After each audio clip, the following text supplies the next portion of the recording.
बहुत सावधानी से सुनो।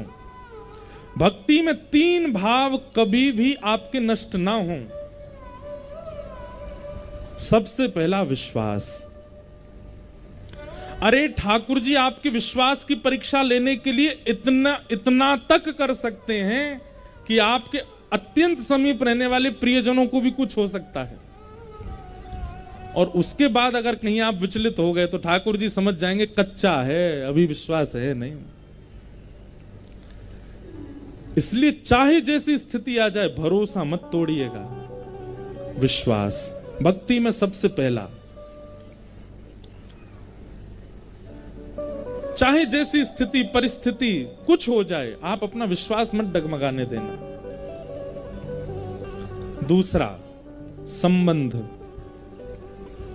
ठाकुर जी से जो आपका संबंध है उसका कभी विस्मरण मत करना। अगर एक बार आपने ठाकुर जी को भाई बोल दिया है तो फिर जीवन भर निभाइएगा,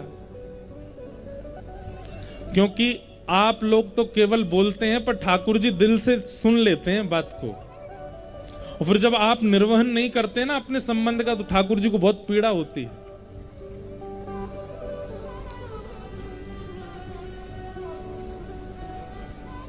गुसाई श्री विठलनाथ जी श्रीमद वल्लभाचार्य जी के पुत्र हुए। गुसाई श्री विठलनाथ, उनके 7 पुत्र थे और 7 पुत्रों के ब्याह हो गए थे। 7 पत्नियां थीं घर में, लेकिन वो 8वें पुत्र के रूप में, अब 8वां तो नहीं कहेंगे, पहले पुत्र के रूप में ठाकुर जी को अपना पुत्र मानते थे, ठाकुर जी को अपना लाला मानते थे। बड़ी लीलाएं गुसाई श्री विठलनाथ जी की हमने कथा में सुनाई हैं। तो ठाकुर जी को अपना लाला मानते थे। सब लोग ध्यान से सुनना। तो एक बार एक मनहारन को उन्होंने अपने घर भेज दिया।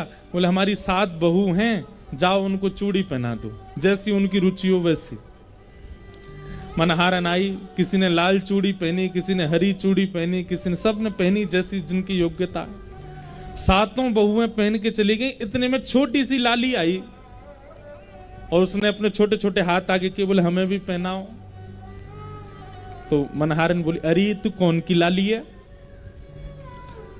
बोले मैं लाली तो बरसाने क्यों, पर गुसाई विठलनाथ जी की मैं भी बहू हूं, 8वीं बहू हूं।